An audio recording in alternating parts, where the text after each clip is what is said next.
Hello guys, welcome back to my channel. In this video, we will learn about the chapter 36 from the guidance, that is blood types, transfusion, tissue and the organ transplant. So without wasting time, let's get started with the video. So guys, ये story तब से start हुई जब एक बार उन्होंने blood एक बंदे का दूसरे बंदे में ट्रांसफ़र किया और वहाँ पे उन्होंने देखा कि ग्लूटिनेशन होने लगी। ब्लड के जो है ना क्लम्प्स बनने लगे और जो वो क्लम्प्स हैं वो सेटल डाउन होने लगे नीचे सरफेस पे, जिस टेस्ट ट्यूब में वो कर रहे थे। तो अब वहाँ से उन्होंने जो है ना क्यूरी स्टार्ट हुई कि ये कैसे हो रहा है and then finally we had the answer that is related to the blood types, transfusion and the tissue and the organ transplant, right? So अब हम देखते हैं पहले कि इसके कितने टाइप्स होते हैं और कितने एंटीजेंस इसमें इन्वॉल्व होते हैं। सो गाइस बेसिकली इसमें 30 एंटीजेंस कॉमनली इन्वॉल्व होते हैं और बहुत सारे तो रेयर हैं, हंड्रेड्स में। सो 30 कॉमन है और हंड्रेड्स ऑफ रेयर है। 30 common antigens and hundreds are rare, right guys. तो ये जो मोस्टली एंटीजेंस होते हैं जो ब्लड टाइपिंग में हमारी हेल्प करते हैं वो मोस्टली सारे के सारे जो है ना वीक होते हैं। सो विच आर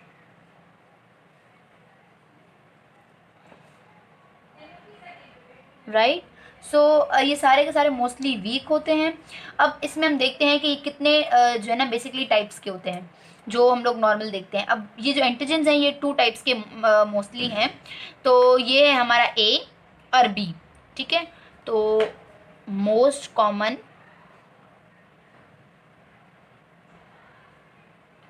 टू, ठीक है। अब मैं यहाँ पे इन तीनों को सेपरेट, 2 हैं बेसिकली और उसकी प्रेजेंस और एब्सेंस वो डिसाइड करती है जो बाकी चीज़ों को, ठीक है। अब देखें, एक है ए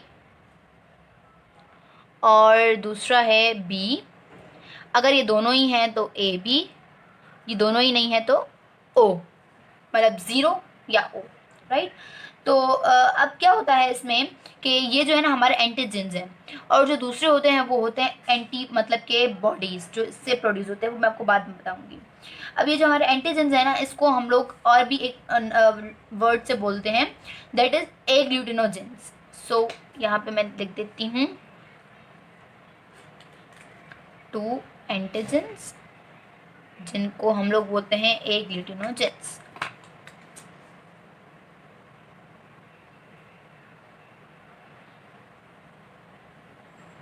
राइट। अब होता ये है कि अब ये जो है ना हमारे ये 4 जो चीज़ें हैं हमारी, यही हमारा मेन जो हमारा एबीओ सिस्टम होता है ना वो बनाते हैं। अब एबीओ जो सिस्टम होता है ना, अब वो जो इसके जो ब्लड ग्रुपिंग होती है ना, तो वो जो है ना लोकेटेड होते हैं, उसके पास होते हैं 3 एलील्स, ठीक है। तो इसके जो एबीओ सिस्टम के जो होते हैं वो 3 एलील्स होते हैं, जो होते हैं आई ए, आई बी या फिर आई ओ, ठीक है। मतलब कि ए प्रेजेंट है, बी प्रेजेंट है या दोनों प्रेजेंट नहीं है या दोनों प्रेजेंट हैं। तो मोस्टली जो अलील्स हैं वो 3 हैं और अगर ये 2 प्रेजेंट हैं तो फिर वो दोनों ही अलील्स उसके पास होंगे। तो अलील्स कैसे डिनोट किए जाते हैं? आई से डिनोट किए जाते हैं। तो मतलब कि आई ए मतलब अलील ए, आई बी मतलब अलील बी और आई ओ मतलब के नन, मतलब कि ओ ब्लड ग्रुप जिसको हम लोग बोलते हैं, ठीक है। तो अब जो हमारे पास ये होते हैं, अब आती है हमारी बारी दूसरी चीज़ की, जो है हमारे पास एंटीबॉडीज़। हम लोगों ने पढ़ा है कि एंटीबॉडीज़ होते हैं वो ग्लोबुलिन्स होते हैं, ठीक है। और ये जो इम्यूनोग्लोबुलिन्स होते हैं ना ये मोस्टली हमारे पास एबीओ सिस्टम में जो होते हैं वो होते हैं आईजीजी टाइप के, ठीक है। आईजीजी टाइप के होते हैं हमारे पास। उसके अलावा हमारे पास दूसरी चीज़ ये कि जो इसमें ए और ओ है ना, ए और बी है ना, ये दोनों को डोमिनेंट होते हैं, जबकि ओ जो है ना वो रिसेसिव ट्रेट शो करता है। तो जो है ना मतलब कि ए बी अलील दोनों हमारे को डोमिनेंस शो करते हैं। अब इसके बाद हमारे पास ये तो होगा हमारा फेनोटाइप। अब हमारे पास यहाँ पे 2 चीज़ें, एक होती है फेनोटाइप, दूसरी होती है जेनोटाइप। जो फेनोटाइप होता है वो हमारे पास बेसिकली जो ब्लड ग्रुप होता है हमारे पास वही शो करता है और उसमें रिसेसिव और डोमिनेंट की बात आ जाती है कि जो डोमिनेंट होगा ट्रेट वो शो होगा, जो रिसेसिव होगा वो डिप्रेस हो जाएगा। सेम वही चीज़ है। जेनोटाइप में बात आ जाती है कि हमारे पास जो रिसेसिव और डोमिनेंट दोनों होते हैं ना, दोनों के दोनों शो होते हैं। अब कैसे? अब जो जेनोटाइप्स होंगे ना, फॉर एग्जांपल पर्सन है जिसके पास ब्लड ग्रुप है ए, अब पॉसिबल है कि जो उसका जेनोटाइप हो वो हो ए या फिर उसका जेनोटाइप हो ओ ए, बिकॉज ओ जो है वो रिसेसिव है तो वो डिप्रेस हो जाएगा, तो हमारे पास बाद में फेनोटाइप जो हमारे पास शो होगा वो होगा ए। तो अब इसमें जेनोटाइप की बात आएगी तो हमारे पास दो हो जाएंगे ए में भी, whether it is a means दोनों डोमिनेंट है या फिर ओ ए। ठीक है, क्लियर। तो अब हमारे पास जब हम जेनोटाइप्स की बात करते हैं, हमारे पास फेनोटाइप्स में हो गए 4 ब्लड ग्रुप्स। अब हम जब फेनोटाइप पे आते हैं तो हमारे पास हो जाएगा ओ ए ओ बी। ठीक है, 3 ये हो गए। उसके बाद ए बी और ए बी। सही है। तो हमारे पास जब इसमें आएंगे हम लोग जेनोटाइप में तो 6 जेनोटाइप्स हैं और फेनोटाइप्स 4 हैं। ये हमारे हैं इनके 4 फेनोटाइप्स, ए बी और ओ, जबकि जेनोटाइप्स कितने हैं हमारे पास 6 genotypes, O B A B, O sorry B. उसके बाद है ओ एंड देन लास्ट है हमारे पास ए बी। ठीक है, तो ये हमारे पास हो गए। उसके बाद हमारे पास है कि जब जेनोटाइप हमारे पास ओ है तो ब्लड जो हमारे पास टाइप होगा वो क्या होगा ओ, बिकॉज दोनों के दोनों रिसेसिव हैं। तो अब उसके बाद जब उस वक्त हमारे पास कौन से एंटीजेन्स होंगे और कौन से एंटीबॉडीज होंगे। ठीक है, एंटीजन को हमारे पास दूसरा वर्ड था हमारे पास ए ग्लूटेनोजन, जबकि एंटीबॉडी के लिए जो हमारे पास दूसरा वर्ड होगा वो होगा हमारे पास ए ग्लूटेनिन्स। ठीक है, antigen agglutinogen, antibody agglutinin. ठीक है, क्लियर। जब हमारे पास ओ ब्लड ग्रुप है तो हमारे पास जो हमारे पास ये ब्लड ग्रुप है फॉर एग्जांपल, तो हमारे पास जो अब मैं ए ग्लूटेनोजन मतलब एंटीजन को लिखूंगी ए जी और एंटीबॉडी को लिखूंगी ए बी। ठीक है, तो अब मैं हर उसके लिए यही करूंगी ए जी ए बी, मतलब कि एंटीजन एंटीबॉडी। इसमें ब्लड ग्रुप तो हमारे पास कॉमन सेम बात सही है कि ये ओ ब्लड ग्रुप होगा। अब इसमें हमारे पास जो ए ग्लूटेनोजन होगा, मतलब हमारे पास जो एंटीजन होंगे वो कोई भी नहीं होगा। जाहिर सी बात है ए और बी दोनों एब्सेंट है तभी तो वो ओ बना, सो ए ग्लूटेनोजन कोई भी नहीं होगा। अब हमारे पास जो मतलब कि अब जो एंटीबॉडीज हैं जो हमारे पास, मतलब कि ए ग्लूटेनिन्स हैं जो हमारे पास, वो होंगे हमारे पास एंटी ए और एंटी बी। जाहिर सी बात है दोनों नहीं है, तो जो अगर हम लोग उसको एक पेशेंट है जिसके पास ओ ब्लड ग्रुप है, हम उसको ब्लड ग्रुप दे रहे हैं ए या बी, दोनों ही उसके लिए फॉरेन हुए ना, तो इसलिए यहाँ पे ए और बी दोनों उसके पास एंटी बॉडीज होंगे। तो सेम इसमें हम लोग यही चीज़ है, सारे के सारे कॉन्सेप्ट में कुछ भी मसला नहीं है। हम लोग एक क्विक रिविजन देते हैं इस सारे को। ओ ए मतलब कि ए ब्लड ग्रुप है, मतलब कि बी के लिए एंटीबॉडीज होंगी और एंटीजन कौन सी होगी ए होगी। ओ बी मतलब कि ब्लड ग्रुप बी, एंटीजन कौन सी होगी एंटीजन मतलब कि जो अपने पास उसके पास है वो है बी, एंटीबॉडी जो दूसरे के लिए वो जनरेट कर रहा है वो है ए मतलब कि ए ब्लड ग्रुप है। ठीक है, एंटीजन कौन सी होगी ए, एंटीबॉडी कौन सी होगी बी ब्लड ग्रुप है। ठीक है, अब एंटीजन कौन सी होगी बी और एंटीबॉडी कौन सी होगी ए, सिंपल। अब हमारे पास मतलब एंटीजन जो है वो ओ में एब्सेंट है और जो है ना एंटीबॉडी हमारे पास ए बी में एब्सेंट है। अब क्यों, देखिए इसके पास दोनों के दोनों ही हैं, ए भी है और बी भी है, तो अब वो क्या लैक करेगा, कुछ भी नहीं, कुछ भी लैक नहीं करेगा उसके पास। मतलब कि वो किसी के खिलाफ भी, दोनों के खिलाफ कोई भी इम्यूनिटी जनरेट नहीं करेगा, तो इसके पास बेसिकली नहीं होंगे ना हमारे, इसके पास जो एंटीजन होंगे वो होंगे ए भी होगा और बी भी होगा, लेकिन जो एंटीबॉडी होगा इसके पास वो कोई भी नहीं होगा क्योंकि इसके पास दोनों ही एंटीजन हैं, तो वो किसके खिलाफ इम्यूनिटी जनरेट करेगा, किसी के खिलाफ नहीं। ठीक है, तो ये हो गया हमारे पास 6 जेनोटाइप्स और 4 फेनोटाइप्स। नेक्स्ट बात, अब इनकी हम देखते हैं फ्रीक्वेंसीज के कितने परसेंट हमारे ये ब्लड ग्रुप्स पाए जाते हैं। ठीक है, तो अब मैं यहाँ पे लिखती हूँ फ्रीक्वेंसीज पे जब हम आते हैं तो हमारे पास पहले है सबसे ज़्यादा जिसकी है वो है हमारे पास ओ है 47%, राइट, और ए जो है वो है 41% सेकेंड नंबर पे। उसके बाद है हमारे पास बी जो है 9% और सबसे रेयर है वो है हमारे पास ए बी जो है 3%। ठीक है गाइज, तो यहाँ पे हमने सारे ब्लड ग्रुप्स समझ लिए। अब हम आते हैं इनके एंटीजेंस और एंटीबॉडीज़ को स्पेसिफिकली पढ़ने के लिए। तो पहले हम पढ़ते हैं इनके एग्लूटिनेंस मतलब के एंटीबॉडीज़, राइट।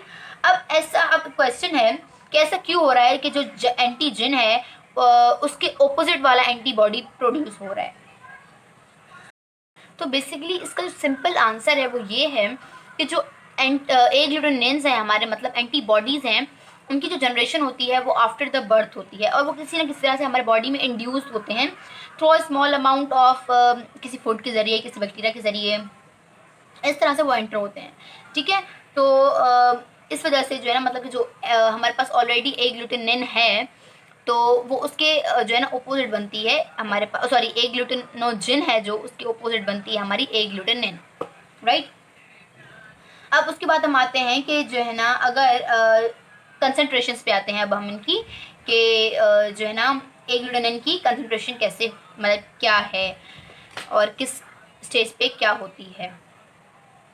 कंसंट्रेशंस के लिए एक और वर्ड यूज होता है दैट इज टिटर, ठीक है। Titre of, sorry this is not working, let me write this.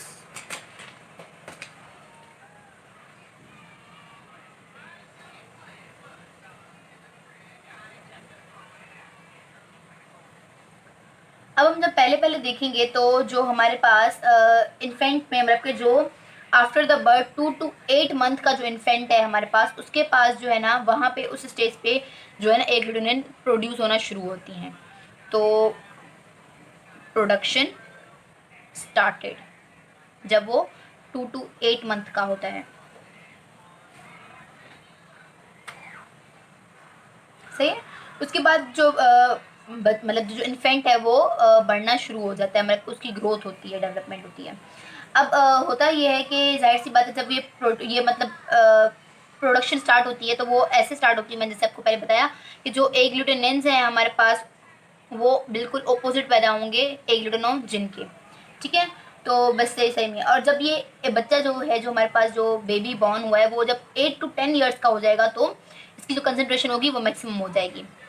तो मैक्स तब होगी जब 8 to 10 ईयर्स का होगा, ठीक है। और यहाँ पे इस पीक पे जो है ना वो मैक्सिमम होती है, उसके बाद ये फिर से डिक्रीज होना शुरू हो जाती है, ठीक है। तो अगर हम इसका चार्ट बनाने पे आते हैं तो हम लोग ऐसे देखते हैं कि फॉर एग्जांपल यहाँ पे वो बेबी बॉर्न हुआ 0 पे, ठीक है। उसके बाद यहाँ पे हम आ जाते हैं 2 मंथ पे और ये जो है ना यहाँ से स्टार्ट हुई बढ़ना, यहाँ पे जब हम आएंगे मैक्सिमम पे तो यहाँ पे वो हो जाएगा 8 to 10 ईयर्स का और फिर decrease and this is right. So ऐसे होता है, यहाँ पे है उसकी कंसंट्रेशन, ठीक है। सेम यही चीज़ है। उसके बाद हम आते हैं एग्लूटिनेशन प्रोसेस पे। अब एग्लूटिनेशन बेसिकली हम उसको बोलते हैं कि जो क्लम्पिंग हो जाती है ना उसको हम लोग बोलते हैं। तो अब ऐसा होता है कि अगर हम लोग किसी मिसमैच ब्लड ग्रुप वाले मतलब के मिसमैच कोई ब्लड ग्रुप इंसर्ट हो गया है किसी में तो क्या होगा कि जो है ना जो हमारा बेसिकली जो डोनर, अब यहाँ पे दो चीज़ें हैं, डोनर और एक्सेप्टर जिसमें ब्लड ट्रांसफ्यूज कर रहे हैं और डोनर जो जिसने ब्लड दिया है वो है बेसिकली। तो अब जो मतलब कि जो डोनर का ब्लड होगा उसमें भी एग्लूटिनोजिन भी होंगे और एग्लूटिनेंस भी होंगे, दोनों होंगे। और जो रिसीवर है, रेसिपेंट है, उसके पास भी दोनों होंगे। अब जो डोनर का जो वो होता है ना एग्लूटिनेंस होते हैं ना वो इफेक्ट नहीं करते, वो एग्लूटिनेशन नहीं करवाते। जो रेसिपेंट जो होता है ना उसके अपने एग्लूटिनेंस जो है ना वो कॉज करवाते हैं एग्लूटिनेशन। अब ये क्यों? बिकॉज देखिए जो रेसिपेंट जो डोनर है उसके पास से जो हमारे पास एग्लूटिनेंस आ रहे हैं वो थोड़े से हैं, जो एंटीबॉडीज आ रही हैं वो थोड़ी सी हैं इन अमाउंट, तो वो इतना कॉज नहीं करती हार्मफुल इफेक्ट। लेकिन जो है ना जो अपनी है वो तो बहुत ज़्यादा है ना, तो उसकी वजह से वो इफेक्ट करती हैं। अब हाँ यहाँ पे एक चीज़ हम लोग लिखना भूल गए कि ये जो हमारे पास एग्लूटिनेंस हैं वो हमारे पास जो है ना वो दो टाइप्स के हैं, मतलब या तो IgG हैं या IgM है या फिर IgM, ठीक है। इन दो टाइप्स के ये हो सकते हैं। अब ये डिपेंडेंट करता है कि हम लोग कौन सा ब्लड ग्रुप सिस्टम पढ़ रहे हैं, अगर हम लोग ABO पढ़ रहे हैं या फिर हम लोग जो है ना वो RH पढ़ रहे हैं, ठीक है। तो अब ये होता है कि एग्लूटिनेशन आपको क्लियर हो गई। अब एग्लूटिनेशन जब क्लम्पिंग स्टार्ट हो जाती है तो उसके बाद क्या होता है कि वो जो सेल्स है ना वो ब्रेक होना शुरू होते हैं, तो हीमोलाइसिस कॉज होती है। हीमोलाइसिस कॉज होती है, उसके बाद हीमोलाइसिस के बाद जो हाइमोग्लोबिन है ना रेड ब्लड सेल्स में, वो ब्रेक होना शुरू होती है। वो ब्रेक होती है और उसके बाद हमारे पास एक प्रोसेस होता है जिसको हम लोग बोलते हैं कि जो है ना, अब पहले मैं आपको बता दूं कि दो प्रोसेस होते हैं, एक होते हैं एक्स्ट्रा वेस्कुलर हीमोलाइसिस और दूसरा होती है इंट्रावेस्कुलर हीमोलाइसिस, ठीक है। ये दोनों टर्म्स बहुत कंफ्यूजिंग होती हैं। अब इसका मैं इजी तरीका आपको बता देती हूँ। एक्स्ट्रा वेस्कुलर हीमोलाइसिस है कि मतलब कि हाइमोग्लोबिन ब्रेक हो रहा है और जो उसके कंटेंट्स है, मतलब आरबीसी को ब्रेक कर रहा है, जो हम हाइमोग्लोबिन के कंटेंट्स वगैरह है वो ब्लड में ही जा रहे हैं। और इंट्रावेस्कुलर होता है ऐसे है कि जो है ना, जो ब्रेक हो रहा है तो उसी सेल में ही रहें और उसी सेल में डिग्रेड होकर फिर से यूटिलाइज हो जाए। तो ये दो प्रोसेस होते हैं जो हमें काम के हैं, जो हमें याद रखने होते हैं। अब दूसरी बात हम आते हैं कि जो है ना एक्यूट हीमोलाइसिस पे। अब क्या होता है कि एंटीबॉडीज जो है ना जनरेट होती हैं ना, वो क्या करती हैं, लाइसिस करवाती हैं आरबीसीज की। अब वो कैसे करवाती हैं, वो करवाती ऐसे हैं कि वो कॉम्प्लीमेंट सिस्टम को जनरेट करती हैं। कॉम्प्लीमेंट सिस्टम मैंने आपको क्लियर कर दिया था लास्ट वीडियो में। तो कॉम्प्लीमेंट सिस्टम का यही काम होता है, कुछ जैसे जनरेट होगी तो वो उसमें जो C5B6 7 8 9 का जो कॉम्प्लेक्स होता है वो क्या करता है, उसको पोरफायरिन्स प्रोटीन्स रिलीज करता है और उस जो है ना सेल में होल्स कर देगा। उसकी वजह से जो है ना हीमोलाइसिस हो जाएगी। और कौन सी होगी, इंट्रावेस्कुलर हीमोलाइसिस होगी। रिमेंबर, इंट्रावेस्कुलर हीमोलाइसिस होगी। और उसके बाद हमारे पास डिलेड हीमोलाइसिस होगी, मतलब कि हीमोलाइसिस कंटिन्यू रहेगी, ठीक है। तो ये होता है। और जो हमारे पास मोस्टली जो हमारे ये जो कॉज करवाते हैं ये सारा कॉम्प्लीमेंट्री प्रोसेस और ये जो मतलब कि ब्रेकिंग ऑफ सेल्स वगैरह हैं, वो करवाते हैं IgM क्लास के, ठीक है। IgM, remember. तो हम IgM जो एंटीबॉडीज होती हैं वो उनको हम लोग हीमोलाइसिस भी कहते हैं। हीमोलाइसिस मैं लिख देती हूँ। ये जो IgM वाले हैं ये जो हैं हमारे पास, इनको हम लोग हीमोलाइसिस भी कहते हैं, ठीक है। अब हमारे पास नेक्स्ट टॉपिक है blood typing. Blood typing is nothing but जो हमारी ब्लड की मैचिंग वगैरह होती है हम उसको ही कहते हैं।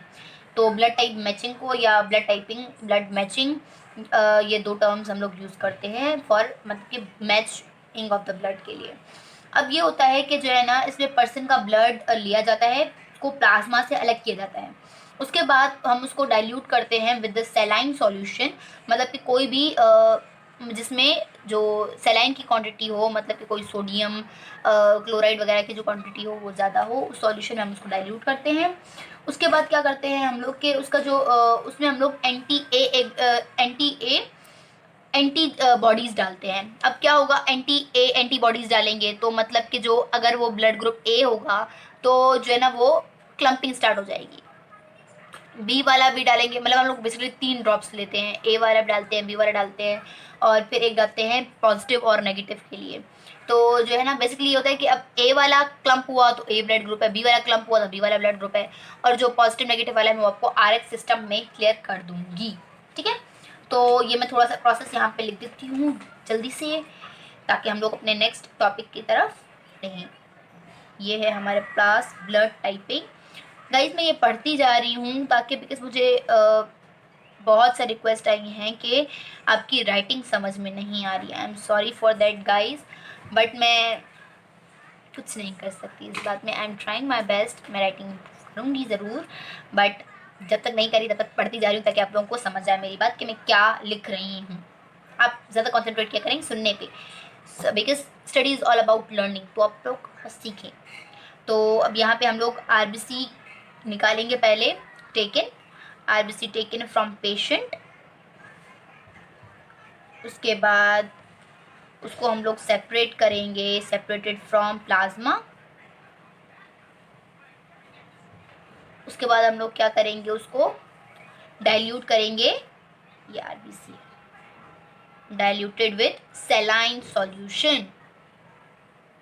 उसके बाद क्या करेंगे हम लोग, उसमें एंटी A या B या फिर RH, ए ग्लूटिनिन्स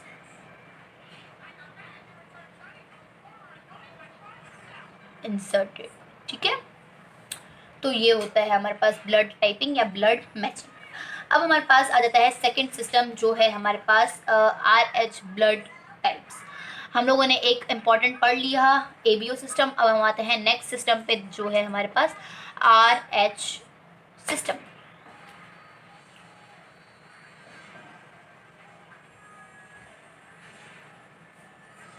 अब जो हमारे पास RH सिस्टम है ना, अब इसमें हमारे पास आती हैं बेसिकली 6 टाइप्स आती हैं RH एंटीजेंस की। तो जो है ना 6 एंटीजेंस वो होती हैं हमारे पास CDE कैपिटल, और जो है ना CDE स्मॉल, CDE कैपिटल और CDE स्मॉल। ठीक है, मोस्ट कॉमन है ये वाली, ठीक है, इसलिए मैं इसको अंडरलाइन कर रही हूँ। उसके बाद अब आपको एक बात याद रखनी है, अगर ये वाला C प्रेजेंट होगा तो ये वाला C नहीं होगा, ये वाला D प्रेजेंट होगा तो ये वाला D नहीं होगा, मतलब कैपिटल और स्मॉल वाले में से कोई एक ही प्रेजेंट होगा। ठीक है, और सबसे कॉमन वाली D है। ये हो गया। अब इसके बाद जो हमारे पास मोस्टली अगर D, अब ये सबसे इम्पोर्टेंट क्यों है, ये इसलिए इम्पोर्टेंट है कि देखें अगर ये प्रेजेंट होगी तो वो जो पर्सन है हम लोग उसको बोलेंगे ये RH पॉजिटिव है, और अगर ये एब्सेंट होगी तो वो RH नेगेटिव होगा पर्सन। ठीक है, और मोस्टली जो हमारे पास पर्सन होते हैं, जो मोस्ट कॉमन है वो है हमारे पास RH पॉजिटिव पीपल। अब RH पॉजिटिव पीपल कैसे होता है कि हमारे पास वाइट पीपल होते हैं, तो जो हम लोगों ने फ्रीक्वेंसीज यहाँ पे पढ़ी वो सेम यहाँ पे भी होंगी। तो फ्रीक्वेंसीज भी मैं लिख ही देती हूँ, बट इतनी कोई इंपॉर्टेंट नहीं है, तो आप लोग बस ऐसे ही जस्ट एक रिव्यू ले लें कि जो है ना हमारे पास जो वाइट पीपल होते हैं उनमें 85% जो होगा हमारे पास वो RH पॉजिटिव होंगे। उसके बाद 15% जो होंगे वो RH नेगेटिव होंगे। अब अमेरिकन में जब हम आते हैं तो 95% हमारे पास RH पॉजिटिव होंगे। अफ्रीकन ब्लैक्स में आते हैं तो जो है ना हमारे पास हो जाएंगे क्या 100 के 100% RH पॉजिटिव। ठीक है, तो this is something according related to the frequency. अब हम आते हैं हमारे पास RH इम्यून रिस्पॉन्स पे। अब ये क्या होता है, अब इसमें जो है ना हमारे पास जो हम लोगों ने जैसे पढ़ा कि अगर ABO सिस्टम में हम लोग गलत मैचिंग कर देते हैं तो एग्लूटिनेशन हो जाती है। अब एग्लूटिनेशन तो जस्ट एक प्रोसेस है कि बताता है कि भाई आप लोगों ने मैचिंग सही नहीं की, तो जाहिर सी बात है वो RH सिस्टम में भी होगा। ठीक है, लेकिन अब RH सिस्टम में जो होता है ना वो वीक होता है, वो जनरेट होता है जब हम लोग रिकरेंट जो है ना उसको एक्सपोजर हो रहा है। जिससे हम लोग एग्जाम्पल लेते हैं एरिथ्रोब्लास्टोसिस फर्टिलिस, तो उसमें भी सेम जो है ना चक्कर होता है कि जो है ना जो फर्स्ट बेबी होता है ना उसमें कोई इम्यून रिस्पॉन्स हमें नज़र नहीं आता, लेकिन जब सेकेंड बेबी होता है तो उसमें हमें चांसेस होते हैं एरिथ्रोब्लास्टोसिस फर्टिलिस के। अब ये क्यों, बिकॉज जो हमें पता है कि जब मदर और बेबी का जो ब्लड होता है वो कभी भी आपस में मिक्स नहीं होते। तो जब बेबी की डिलीवरी हो रही होती है तो होता ये है कि कुछ जो उसके ड्रॉप्स होते हैं वो रह जाते हैं वहाँ पे मदर के यूट्रस में, और वो मदर की बॉडी में जाते हैं और वहाँ पे एंटीबॉडीज़ जनरेट होते हैं उसके खिलाफ। जो वो कुछ ड्रॉप्स होते हैं वो ड्रॉप्स तो किल हो जाते हैं, लेकिन जब नेक्स्ट बेबी जब पैदा होता है तो वो क्या करता है कि वो जो एंटीबॉडीज़ जो होते हैं मदर की बॉडी में वो जाते हैं और उस बेबी पर हार्म करते हैं, ऐसे होता है। ठीक है, सेम वही जो है ना सीन होता है यहाँ पे भी। देन होता ये है कि जो मदर के जो है ना मतलब कि जो एंटीबॉडीज़ हैं वो जो है ना बेबी को भी ट्रांसफ़र होती हैं। तो इस वजह से हम लोग ये भी बोलते हैं कि जो है ना जो मदर है ना वो अपने बच्चे को इम्यूनिटी भी प्रोवाइड करती है in the form of IgG। ठीक है, तो ये होता है। और उसके बाद हाँ एक और इम्पॉर्टेंट चीज़ जो आप लोगों को याद रखनी है वो ये है कि जो RH एंटीबॉडीज़ होते हैं वो IgG क्लास से बिलोंग करते हैं, जबकि जो ABO के होते हैं वो IgM क्लास से बिलोंग करते हैं। तो ये मैं लिख देती हूँ यहाँ पे कि इसके जो एंटीबॉडीज़ होते हैं वो होते हैं हमारे IgG, और हमें पता है IgG can cross the placenta while IgM can not. तो इसके वजह से ब्लड में अगर डिफरेंस है तो कोई फ़र्क नहीं पड़ता इतना, लेकिन अगर RH सिस्टम में डिफरेंस है तो बेबी पर इफ़ेक्ट पड़ता है। ठीक है, और इस वाले में एंटीबॉडीज़ हैं हमारे IgM क्लास। ठीक है, तो ये बात याद रखिएगा कि यहाँ पे IgM है जबकि यहाँ पे IgG है।